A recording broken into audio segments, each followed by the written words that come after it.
Bismillahirrahmanirrahim. Alhamdulillahirabbil alamin. Wa bihi nasta'in. Wa na'udzu billahi min shururi anfusina wa min sayyiati a'malina. May yahdihillahu fala mudilla lahu wa may yudlil falan tajida lahu waliyyan mursyida. Rabbi shrah li sadri wa yassir li amri wahlul 'uqdatam min lisani yafqahu qawli. Allahumma aftah bainana wa baina qaumina bil haqq wa anta khairul fatihin. Jadi alhamdulillah kita bersyukur kepada Allah Subhanahu wa taala dengan limpah dan kurnianya kita berada dalam keadaan yang baik, diberi kesihatan yang baik, dan alhamdulillah kita juga amat bersyukur kepada Allah Subhanahu wa taala kerana kita dapat lagi dipanjangkan umur oleh Allah Subhanahu wa taala untuk menjalani ibadat puasa, ibadat yang sungguh hebat yang diberikan kepada umat ini. Alhamdulillah, seperti mana yang kita tahu bahawa setiap tahun umat Islam diwajibkan berpuasa di bulan Ramadan. Seperti mana yang kita tahu bahawa dalam setiap sesuatu amalan itu mempunyai tujuan-tujuannya. Kadang-kala tujuan sesuatu ibadat itu disebut secara jelas di dalam Al-Quran, dan kadang-kadang tidak disebut, dan kita terpaksa mencarinya. Apakah falsafah di sebalik sesuatu ibadat yang diwajibkan kepada kita? Merujuk kepada ibadat puasa, jelas di sana telah disebut oleh Allah SWT antara tujuan diwajibkan ibadat berpuasa ini supaya akhirnya umat Islam menjadi umat yang bertakwa. Ini jelas bila kita melihat kepada ayat yang mewajibkan umat Islam supaya berpuasa yang berbunyi A'udzubillahi minasyaitonirrajim. Ya ayyuhalladzina amanu kutiba alaikumusiyam kama kutiba alal ladzina min qablikum la'allakum tattaqun. Wahai orang-orang yang beriman, telah diwajibkan ke atas kamu berpuasa seperti mana yang telah diwajibkan kepada umat sebelum ini, la'allakum tattaqun.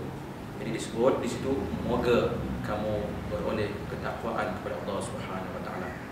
Bila la'allakum, semoga kamu mendapat ataupun menjadi golongan yang bertakwa, maka tentulah kalau ianya datang daripada Allah Subhanahu wa taala, kita berpuasa mengikut ketetapan prosedur cara yang telah ditentukan oleh Allah, yang telah diterangkan oleh Nabi-Nya Muhammad SAW. InsyaAllah kita akan menjadi golongan yang bertakwa. Jadi inilah antara tujuan kenapa Allah SWT mewajibkan kita berpuasa.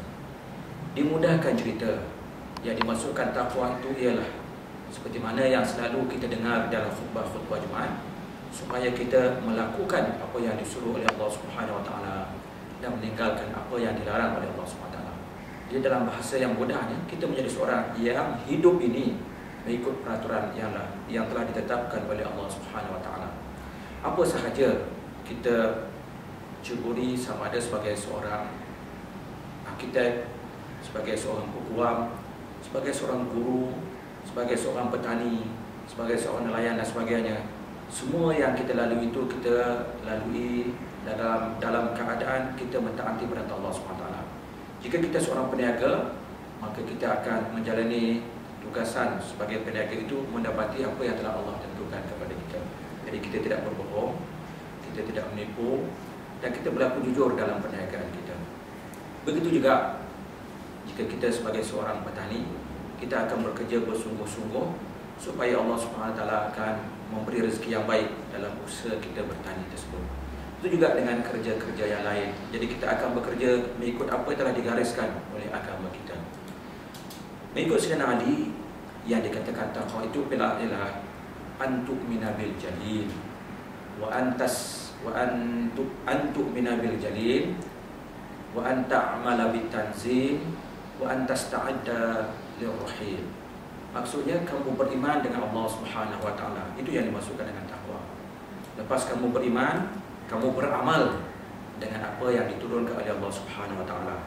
Sebab itu kamu melakukan ataupun membuat persiapan untuk perjalanan kehidupan selepas mati.